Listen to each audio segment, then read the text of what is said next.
citation analysis has been receiving over the last couple of decades. Then delve into to analysis. So is self-citation something normal? Is that something that we should be worried about, or that's something that's actually quite okay to do and to measure? And then another study on disagreement in science, and then I'll conclude on what role should citation analysis have in both scholarly communication and research evaluation. So from a general point of view, you're all aware there's a growth in research evaluation based on bibliometrics. So researchers have always been evaluated, but historically it was through peer review, so through more qualitative methodologies. But more and more countries, institutions, funders include a bibliometric component. That is, they measure publications and citations that are received by researchers. Almost all university rankings are dominated by bibliometric indicators. So the Times Higher Education or the QS rankings or the Shanghai ranking, those are all rankings that actually where the overall rank of the institution is mostly determined by the number of papers and the citations that are received. So of course that changes the incentive that exists in the academic system, given that these rankings serve to attract students and in turn to basically bring in revenues for universities. The many universities have actually created incentives for researchers to publish more and more. So globally publishing is now crucial to researchers' career. And it's not to say that publishing was not important in the past, but historically researchers would publish when they found something. Now we're a bit much in a system where in order to show that they exist, to show that there's activities happening in their lab, researchers need to consistently publish. And we actually see that in the length of the CVs of researchers and the more globally in the general productivity that exists at the world level. Just as a general number, in 2019, which is the last year before the pandemic, at the world level, we published 5 million papers, which is humongous, of course. No one can actually read all of the papers in their own field. But then in the first year of the pandemic, in 2020, we increased that annual total by 1.5 million. So we were at 5 million papers. Now, during a pandemic where labs were closed, we published 6.5 million papers at the world level. So researchers are publishing more and more. And so it's interesting to contrast that with Peter Higgs, whom you may know, a well-known physicist who theoretically discovered the Higgs boson. And Higgs basically stopped publishing in 1979 because he considered that, well, he did his contribution, that he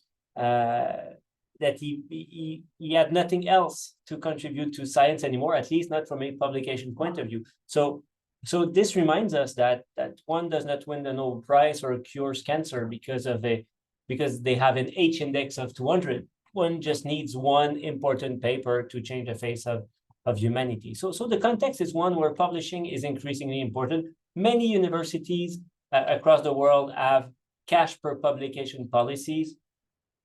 It's really it's a generalized policy in China. It's also like that in many Nordic countries. The amounts are a bit smaller, but again, institutions are funded because they write papers, or in part thanks to their numbers of papers. So in that context, citations are increasingly used to evaluate research, but there's a lot of criticism for citation analysis. And so one common criticism is that it takes time for citations to accumulate, and this is true. On its publication day, a paper did not have received any citation, so it takes time for them to accumulate. And typically citations would peak after 3 to 4 years, depending on the field. And in arts and humanities, it may be after 10 to 15 years. In medical sciences, it's a bit shorter, but there's a delay in citation. And so you kind of see it there. Mean number of citations accumulated by papers, and that's cumulative numbers, of course, for a certain number of fields. So medical sciences here in blue, natural sciences here in orange, red you have social sciences, and then arts and humanities, which are a bit more on the very, very long term. But what's striking here, and I forgot to put in the legend, so bear with me here. Papers in the natural sciences get cited faster, but then those in the social sciences are a bit more slow to start with, but then after 25-ish years, papers in those two fields on average obtain the same number of citations. It does take time for citations to accumulate. One cannot evaluate science on the specific year where it is published. There's also a lot of uncited influences. So there's papers that you may have read, but that won't be cited for many good and perhaps bad reasons. There's also one type of citation which is called perfunctory citation. And those are basically citations that are made to documents that in some ways are not really contributing to the citing paper. So those are papers that are cited just to basically show some level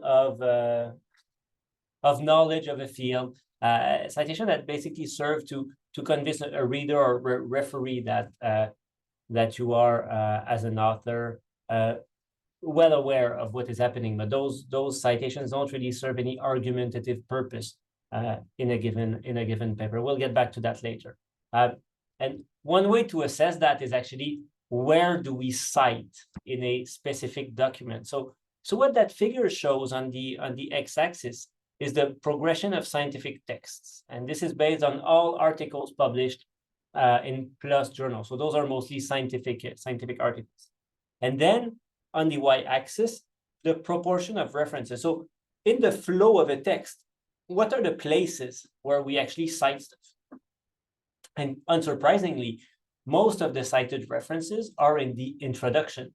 So you cite in the intro to basically show that you know why this research is important, that you're able to make a kind of a small history of the research problem. And of course, most of these references here or the citations that are made, these documents that are cited, there's very little engagement with it. So those documents are cited just to kind of lay the ground of a given paper. Then very little citations in the methods or in the results. And then in the discussion, there's a subset of references with which there's actually more engagement, where the authors will compare their new results with the other results that were obtained. So these references are, from a qualitative point of view, one could say, more important. Those are the references that if we were to weight, and I'm not arguing for that, but if we were to weight citations as a function of their importance, probably that those that are in the discussion and conclusion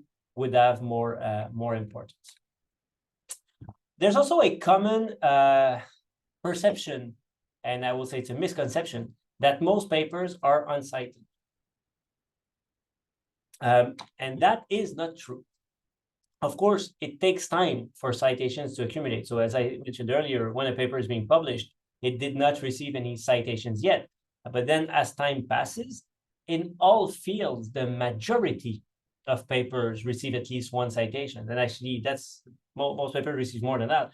But the majority receive at least one citation, except in arts and humanities. And again, this is mostly due to the fact that most of our bibliometric indicators, and those in this figure are no exception, are based on articles cited in other articles. And in arts and humanities, books play an important role, and those are not being measured.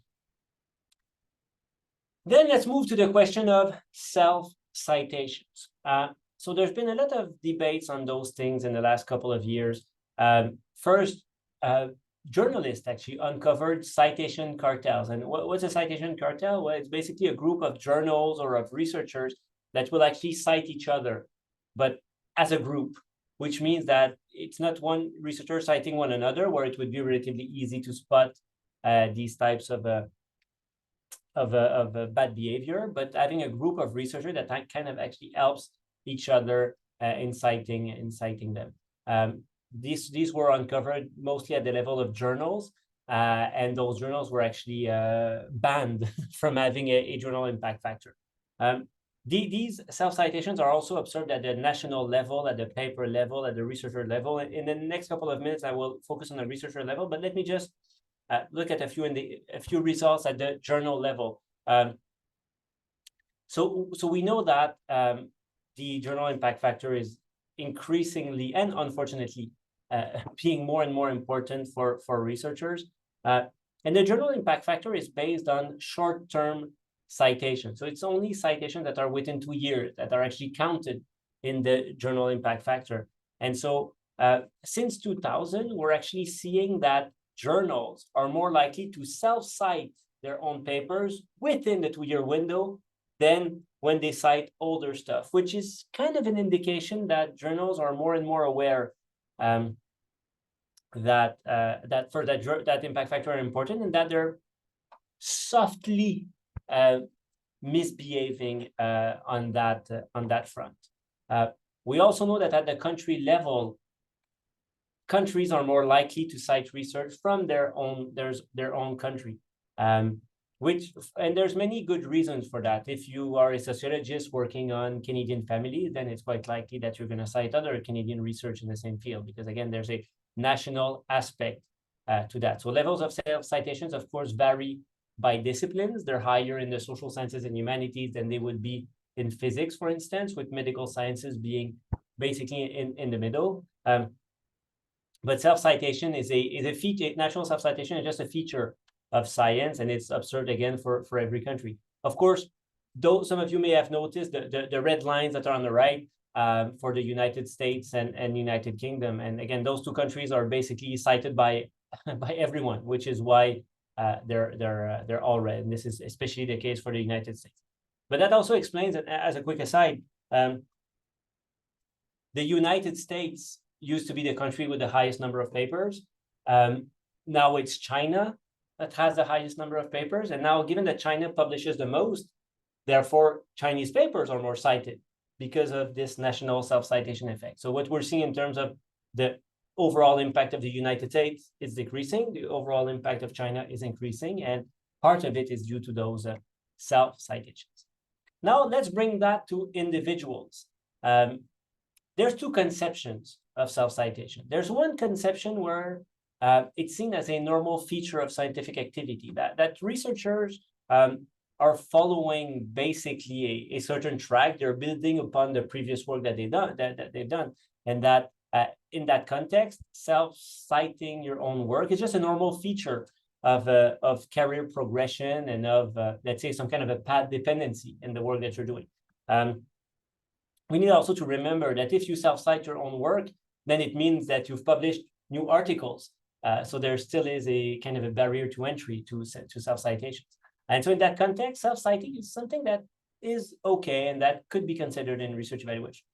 There's also another perception, which is that self-citation is a deviant behavior, that this is something that should not be counted in research evaluation, and that when you think of the concept of impact, it's impact on others, not impact on yourself. So if you want to measure an impact that researchers have, you need to exclude what they are giving as researchers. So what I want to do as the first set of results of this talk is to kind of delve into these self-citation and get an idea of whether they are normal or not normal. Before going into the results, there's a couple of methodological aspects. It's not necessarily complex, but it's an important distinction that should be understood. So when I cite a paper in my own paper, that act can be seen from two angles. It can be seen from the giving end, and it can be seen from the receiving end. And so what the two ways of looking at self-citations, one is called self-references, and the other one is called self-citation. So let's start with self-references. And this is what's on the left side circle here. So as a researcher in my own papers, I've cited overall 1,000 times. I've made 1,000 references in my own papers. In 100 cases, I referred to my own work. And so that gives me a percentage of self-references of 10%. So in the case of self-references, as an author, I am in control of both the numerator, which is how many times I've cited my own work, as well as of the denominator, which is all of the work that I've cited in my own papers. So that's self-references. Then when we look at self-citations, the numerator remains the same. So I've cited my own work 100 times, but I'm not comparing that with all of my references that I made.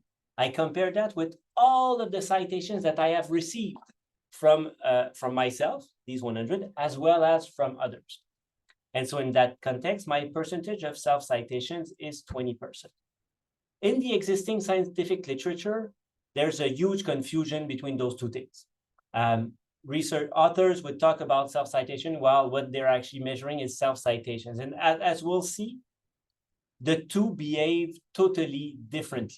So it looks like a trivial distinction, but it is a crucial one to understand citing and referencing behavior. So self-references, I control everything. I cite stuff and some of it is mine. Self-citations, I've received citation from plenty of people, among many people myself, and then voilà, that gives me my number. So second distinction, and so apologies for the technicalities, but these again are important to understand what we're talking about. In self-citations, you can do author level or paper level, okay? So we have two papers here. A citing papers with myself and my colleague Rodrigo Costas. In that citing paper, we're citing a paper from Rodrigo as well as two other people.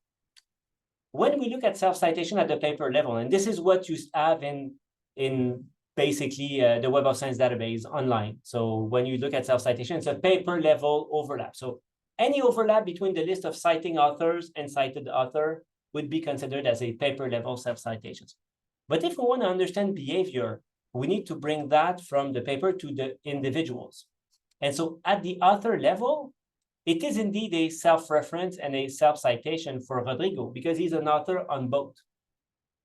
But for my case as an author, this should not count as a self-reference. I have no gain in that. So for me, it's a reference to some other work from other people. Similarly, for Ted Van Leeuwen and Maria Bordons, who are authors on the cited papers, this should not be seen as a self-citation for them because they had nothing to do with that. And so for them, it's an external citation. So in the analysis that I'll present, we use author level data. So we managed to have access to a large data set of author disambiguated researchers. So just to give you an idea of the numbers, we are looking at about 50 million disambiguated authors. And these were automatically disambiguated, which means that they're not perfect. Researchers like John Smith or many researchers with Chinese names are a bit difficult to automatically disambiguate, and even manually. Again, when the name is very common, this is kind of a crazy work.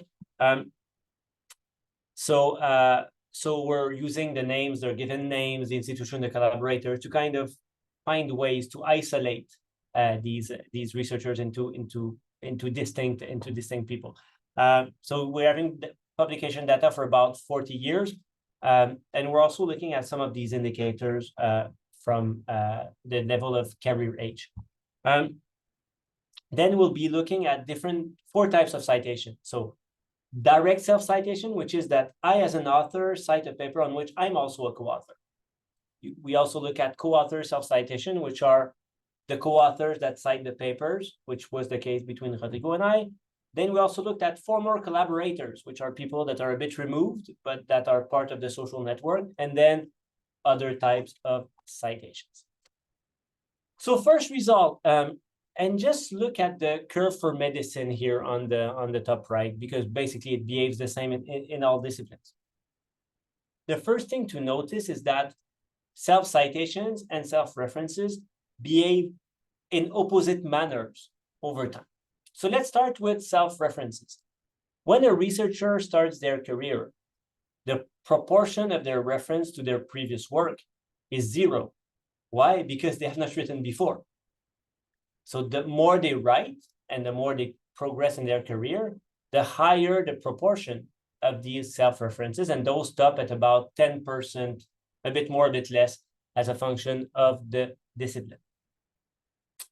On the other hand, the proportion of self-citation, so again, of all of the citation that they received, what's the proportion that they made themselves?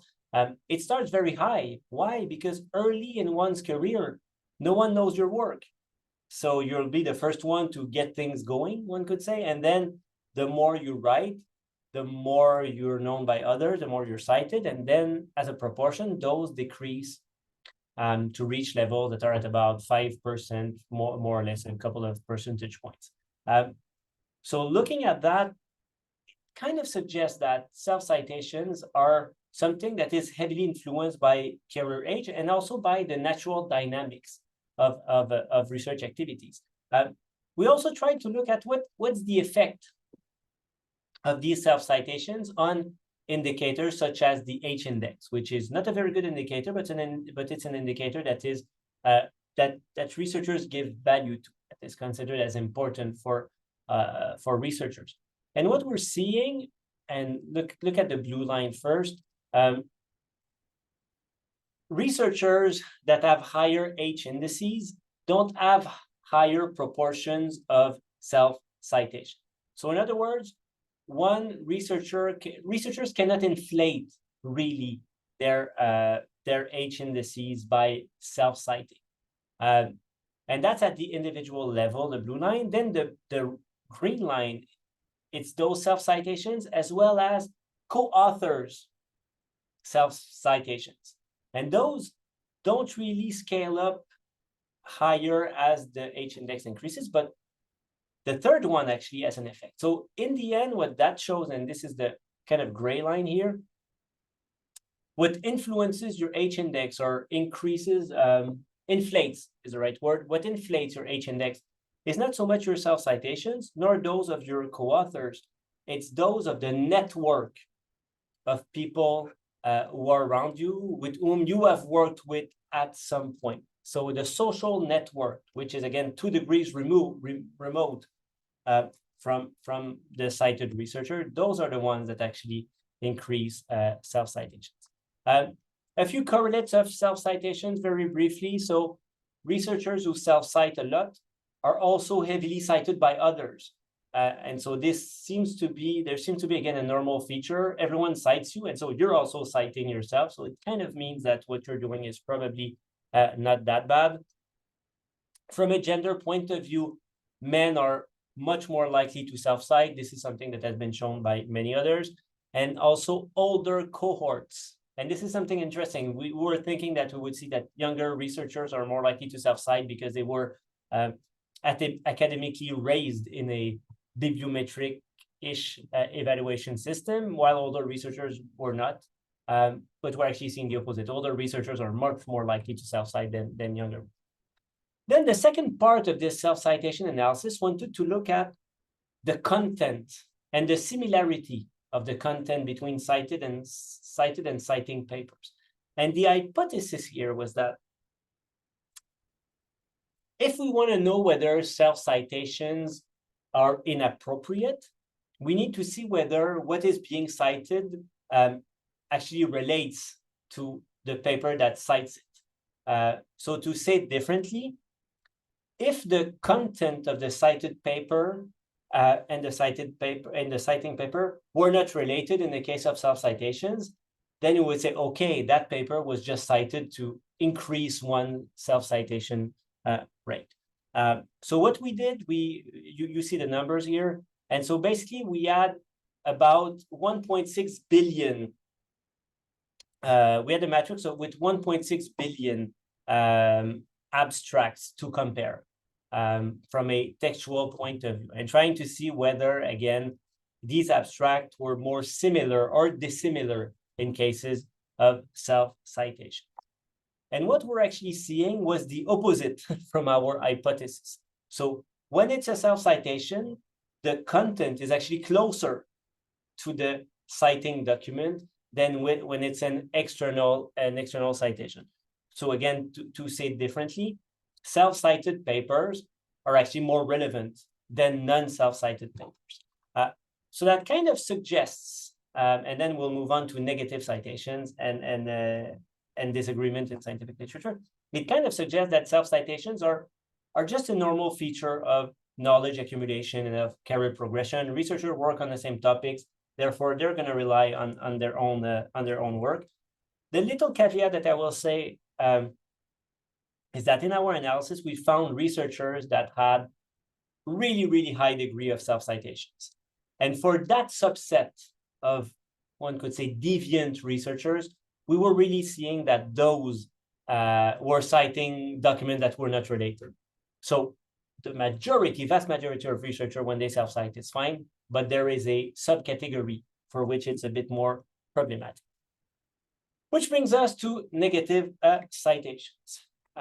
So what did we do? So we basically had access to a huge data set on scholarly documents. So I'm just shifting to that slide because that's more relevant. So most of that work was actually led by Dakota Murray, who was then a PhD student, PhD candidate at Indiana University in Bloomington. And so we had access to 4 million full-text English papers from the ScienceDirect database. And we isolated from all of these documents, papers, as you can see here, that had a cited reference. And so we looked at, and I'll get back to that later, the context of these sentences. And so we add about 118 million strings with those cited references. And we also took, to get more idea of the context, the sentence that came before and the sentence that came after. And so we did a lot of manual work, actually, to really get to what it means to be cited negatively. So we used a series of words. So let's just look at the first one here, the word conflict. And so here's an example. For instance, blah, blah, blah, study conflicts based on ethnicity. That was considered as not a negative citation. Then the same for disprove. Then in that case, the word challenge. So reversal theory challenges, blah, blah, blah. Say, okay, so this is an instance where there's a clash. There's an instance of disagreement. Same as the fourth one. So the existence of topological singularity is in contradiction with blah, blah, blah. So we basically went manually through the database, used some words which were determined empirically, and then we did a huge validation of those expressions in various sections of scholarly documents. Everything was validated by two coders, and we set a threshold of 80%. And what it means here is that there needed to be an agreement of 80% for a given expression between the two coders, as well as a proportion of sentences that were considered as valid instances of disagreement that were about 80%. So if you look at this one here, no consensus, it meant that the two coders agreed at more than 95% that it was valid, and that 95% were valid. If you look at the bottom here, there was about 0% of these sentences that were considered as valid instances of disagreement, and both coders agreed that it was the case. So to say it differently, we agreed that this was not an instance of disagreement in the scientific literature. So what do we see in the results? Well, we see that the disagreement accounts for a very, very small proportion of cited references. So about one reference out of 300 is negative, which doesn't mean that 299 out of 300 are positive. It actually means, and this is something that we've also observed by looking at the data more qualitatively, most references are kind of neutral. Of course, by being neutral, they're being implicitly positive, because if you rely on it and you use it to support your argument, then by definition it's mostly positive. But as I mentioned earlier, there's a huge proportion of cited references where there's almost no engagement. But these purely negative citations account for a very, very small proportion of cited documents. But we've also observed And you see here, huge variations across domains. So 0.61% in social sciences and humanities and 0.06% in math and computer science. So basically a factor of 10, one order of magnitude between those two domains. So math and computer science, very little disagreement. Social sciences and humanities, not so much disagreement, but much more than what we see in other fields. But what is fascinating here is that this hierarchy of discipline globally follows the hierarchy of sciences from Auguste Comte. So Auguste Comte is basically the founding father of sociology more than 100 years ago. And he kind of created a hierarchy of sciences based on the level of complexity and consensus that these disciplines have. And so according to Comte, disciplines of the social sciences are more complex. And this does not mean that they're more difficult to study. It means that humans are less easy to predict, that humans are what we call a complex system, and that given the complexity of what is being studied, there's going to be less consensus in the research community about what the results are and what are the theories, etc. On the other side of the spectrum, you have the physical and the chemical world, where basically phenomena are much more easy to predict, much more easy to model, and therefore given, and of course, along this line is the use of the formal language of mathematics. And so given the fact that everything is more codified, there's going to be more consensus. And that kind of makes sense with what we obtain here. So less consensus in social sciences and humanities, given the complexity, again, not difficulty, but the complexity of what is being studied, and a higher level of consensus for mathematical and computer sciences, and then physics and engineering, and then kind of having the medical sciences that are in between. We've also mapped that across a map of science here. So where basically each little bubble is one subfield of science. There's a couple of hundred of them on that figure. And again, the more red, the higher level of disagreement. The more blue, the lower level of disagreement. And then you see that most of math and computer science has a higher level of consensus. And then as you go through the left in the biomedical sciences and then the social sciences and humanities, levels of consensus become a bit lower. There's one feature of this map that I like a lot, where you have these big red dots, which are basically multidisciplinary fields. And most of these multidisciplinary fields have lower degrees of consensus, which again makes sense from an epistemological point of view. If you're multidisciplinary, then you're bringing different perspective and different ways of seeing the world, different paradigms, as we could say in history of science. And so it's normal then that there would be disagreement in those multidisciplinary fields. And then conversely, look at these fields here of physics and engineering, which are kind of isolated from the rest. They have a lot of consensus because everyone speaks the same language and works on similar topics. Over time, levels of disagreement are mostly stable across disciplines, except in physics and engineering here. And this is something where we've been struggling trying to find an explanation for that.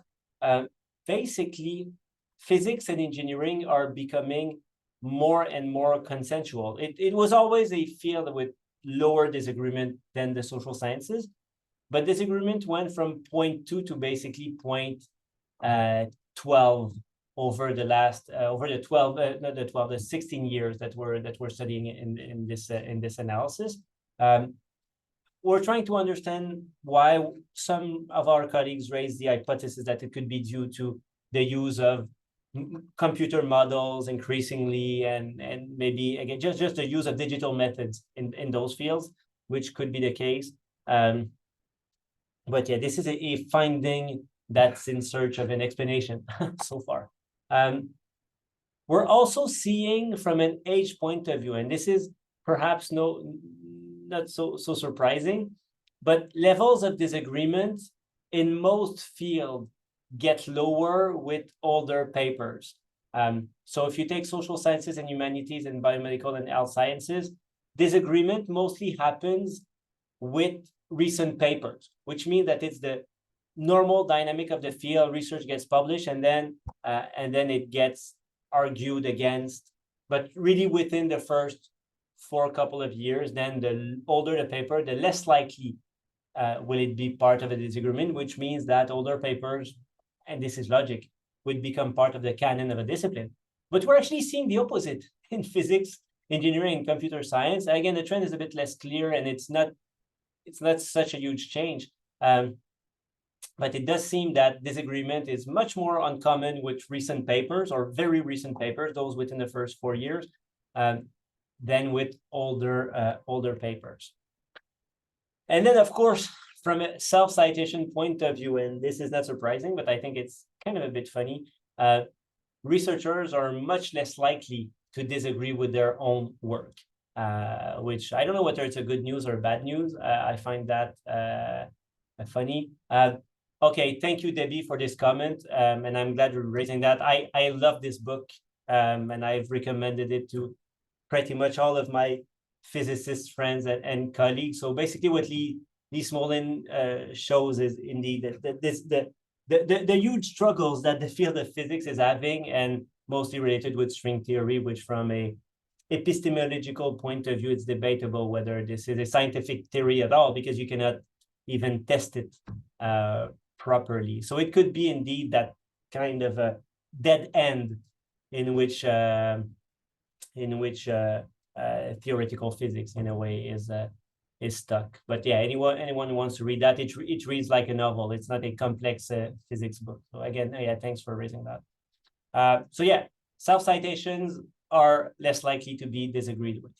A few more interesting results, I believe. So paper that disagree have more citations. So if a citing paper cites a lot of, or actually disagrees with a lot of literature. So you write a paper and you say, well, this is wrong, this is wrong, this is wrong. Well, actually, it does seem that the community believes that you are right. And globally, that's associated with more citations. So a few conclusions before moving on to hopefully a discussion with you guys. So from a self-citation and self-reference point of view, we see that these follow different tracks as one ages. Self-citation have little effect on the H-index, and self-references are more relevant to citing papers. And again, as I said earlier, there's a subset of researchers who are really self-cited to do cite irrelevant work, but globally that does not invalidate including self-citations in these types of analysis. From a negative citation point of view, they're relatively uncommon. They're more common in the social sciences and humanities than elsewhere. And so what we've been working on since we published that, so this is a piece, again, that I mentioned that was led by one of our students, got published about 1.5 years, 2 years ago. But now we're trying to kind of get an idea of the driver of self-citation. The figure that is there is actually on the likelihood that a paper from a given country will be negatively reviewed by researchers from the same country. And so this is based on internal data for one journal.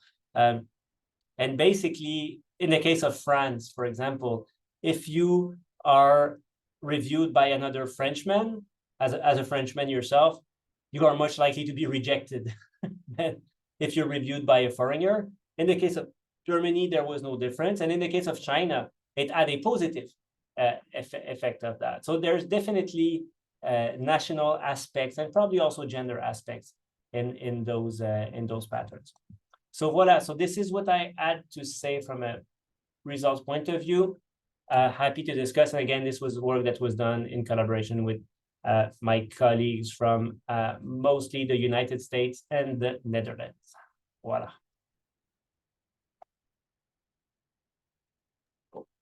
All right, thank you very much, Vincent. if anyone has any questions, they can pop them into the chat and I will read them out. Yeah, or just ask them. Or just ask them. I guess. Maybe I'll get us started. At the end there, you noted that the papers that have high negative citations in them get cited more. And you mentioned that seemed to imply that it was agreeing, but have you actually looked at that? Is it people who are maybe citing it and saying, well, this person disagrees with this, and therefore, you know, why is this fool doing this? Or are they saying like, no, this needed to be called out, this needed to be pointed out as an error? Or have you looked into that at all? So these papers typically would be papers that are controversy solvers. So there's a controversy in the literature between certain papers, some of which they may themselves be authors, but they are able to kind of clean the record, saying, okay, so this was wrong, this was right, and then by doing that, they become in the receiving end of the citation. One thing I must say that we did not control for, or I don't remember, but one hypothesis that I'd be interested into looking at, I would be curious to see whether some of those are actually review articles.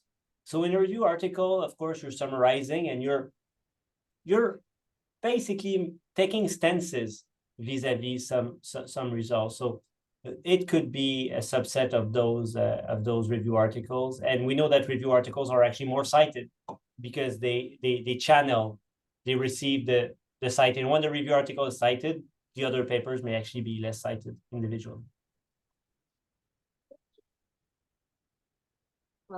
So I'm not seeing any other questions yet. I had a question when you're considering the different, like in physics, how the level of disagreement has gone down. Have you considered what fields, what areas are being published in over time? Like, have you looked at, well, this area isn't getting funding anymore, and so they've... We looked at that, but there was nothing really clear that emerged. So again, as I mentioned, I had an hypothesis that it would be some subfields of physics that would be maybe, again, more computational, and those subfields may take more space and then influencing the average, but there wasn't really nothing that came out. And we talked with physicists, and Debbie's right, some of those have actually raised that concern about what's happening with string theory and theoretical physics, but that could be part of the explanation, but we did not reach something precise on that. Okay, and I see there's a question from Debbie. I'm going to read it out loud for the recording here. Perhaps back to the scientific revolution and the concept of paradigm shifting is complex the same way that social sciences are complex. The bully comes out with a paper that the community does not want to antagonize. The women move fields to avoid the conflict. The nationality of the researcher as a reflection of conflict within their culture, etc. I like this comment. Actually, so we've talked a lot about that. The paper uses Kuhn's concept of paradigm indeed to try. Kuhn's work mostly comes from a period where science is a very tiny thing, and you can indeed change everything in a field. Like you can have a total change of paradigm in physics, and that work. Right now, I don't believe that a revolution can happen in the same way that it happened, let's say 200, 300 years ago. And so I think that paradigm shifting, I've been trying to measure that actually for 25 years at least. One of my first work in epistemology classes in 1998 tried to measure that with citations. I had no signal. So you see fields where the age of references, so if in a field the age of references is decreasing, then okay, something is happening, because there's a natural tendency for the age of cited references to increase, because you're only accumulating. It's like from a geological point of view, on the Earth's crust, things are mostly accumulating, and we see the same in science. And so trying to find fields that actually have the strata of younger references is actually increasing, is decreasing, sorry, there's not that many. I have not seen, or struggled a lot actually to find fields where there would be a tabula rasa of everything. So yeah, I like that, but I have more comments of ideas of things to do rather than actual answers for that. But of course, you are right about the social sciences. The social sciences is a bit more complex because the social sciences are embedded in one could say in a culture, in a set of values. Paradigm may actually be national rather than international. So yeah, so there's definitely more work to be done on those things. Okay, there's Eva has her hand raised, so you can unmute and speak. Yes, hello, wonderful. Thank you so much for the presentation and fascinating research. I was actually just wondering if you had an opportunity to look at artificial intelligence and how that may be impacting the whole bibliometrics field. Sites such as illicit.org, Semantic Web, Consensus, Waldo, I mean, they're just, not to mention ChatGPT, they're kind of all proliferating. Yeah. So what are your thoughts on that? Thank you. Okay.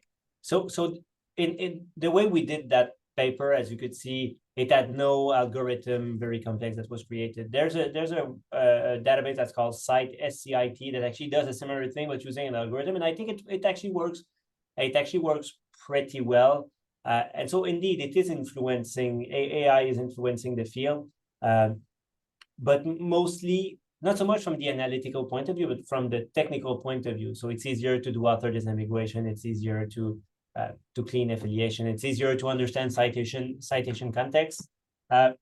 There's a few challenges would not be the right thing, but there's a few adverse effects of the inclusion of AI. I don't believe that we should, okay, to say differently, I don't think we need more bibliometrics. And I'm a bit concerned that AI will lead to a new set of indicators which may have more adverse effect than good effects. I think those should be used to create new indicators that focus on common good, on equity, diversity, and stuff like that, rather than actually on more iterations of the H-index or the impact factor. What also it may influence a lot is the types of papers that we're going to get. So we already know that there's researchers who are using ChatGPT to contribute to their research. There's legitimate and illegitimate uses. I'm not an expert on that. I know that there's committees looking at those things right now. But one thing is sure, I mentioned earlier that we published 6.5 million papers last year. I know that it's too many papers. I know that there's many of these papers that are unnecessary for the advancement of science, that those were written because of the incentive structure of academia. Researchers have to write papers, so those have to be published somewhere, which is why we have predatory journals as well as for-profit open access publishers that are on the fringe of that. And so if with AI, we're actually getting more papers because they don't need, or they need less human intervention, we were having a problem. Yeah. So that's not an optimistic outlook, but that's the situation in which we are. Thank you. We have a question in the chat. Do you have any plans to look at more specific fields of study, i.e. are there small corners of the scientific publishing that have interesting publishing behavior that are outliers compared to the overarching fields of study?